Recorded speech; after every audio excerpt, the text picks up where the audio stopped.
Hello fellow equestrians. I'm going to do a little video on how you can develop slow, soft, gentle hands when you're riding. Now, I was taught by a wonderful trainer who had shown me that if I take string and tie it to my big toes, and then made some makeshift reins and tied them to the string on my toes, that if I pull on my string, I will also be pulling on my toes. That way I would know how much pressure I was applying on the bit. Well, I'm not really going to do that for you guys because nobody wants to see my feet. I mean, maybe some people do, I don't know. But I'm not going to do that for you. I'm going to try and make as much of a visual thing as I possibly can so you can understand what it is that we're looking for. So I have my ice cream bucket and I attached both my split reins to it, and hopefully this works. Now I'm going to demonstrate what we call direct reining. Now direct reining is where you pull directly on a rein to get a desired result. Basically what I'm looking for is I want that bucket to come smoothly and slowly up off the ground. I don't want to necessarily see it wiggle. I don't want to see it flopping around. I just want to see a smooth lift like that. Now, when we ride horses, if our hands are fast, like that, you see how my rein bounced and you see how the bucket bounced? What do you think the result is going to be on my horse's face?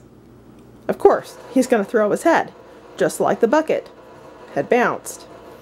We don't want that. We want nice and slow, give and release.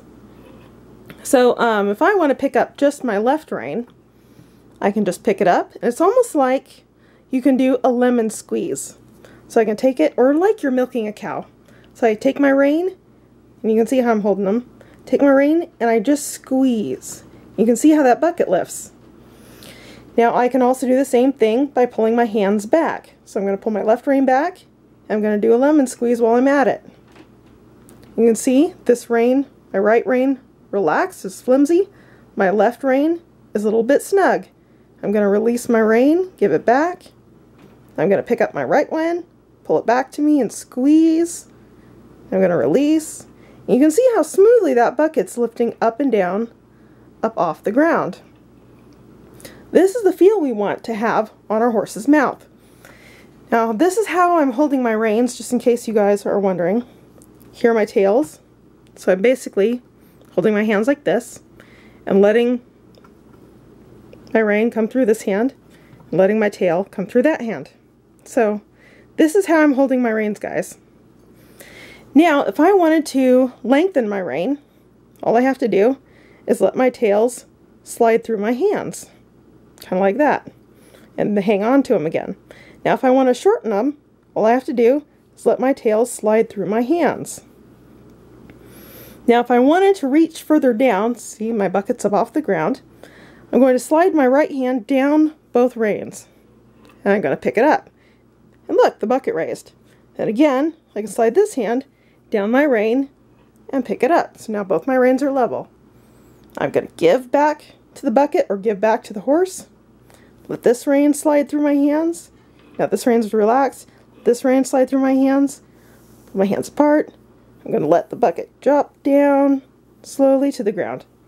So I can shorten my rein, bring my hand down my rein, bring my hand down my rein, the bucket raises, lengthen my rein, separate my hands, lengthen them some more. So this is the stuff that you can do that will help develop that nice, soft, slow feel on your horse's mouth. It'll also make sure that you keep your hands right, nice and slow. The slower your hands, the more likely you are to have smooth transitions with your horse, the less attitude you're going to have, the more you're going to be out of their mouth. And it's really helpful. It doesn't matter if you have a hackmore or a bit or whatever you use. You want the soft, slow hands. Again, if I take both my reins, I can pick them up just the same way. So this is one of the ways that you can visually see what you're doing and get an idea on what you're possibly doing to your horse. The lighter the object, the better it's going to be for you, because a horse can feel a mosquito land on their butt in a windstorm. I mean, they're just that sensitive.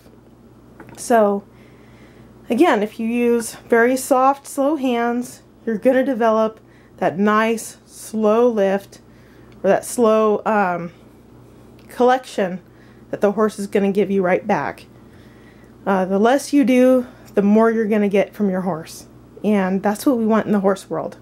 So again, nice, soft, slow hands. Use a light object, whatever you end out using. It doesn't matter, but the lighter, the better. And the smoother you can get a smooth slide like this, the more likely you are going to have a horse that's respectful and more responsive. So I hope that this helps you understand what we do in the horse world. And happy riding, guys. Have a good one.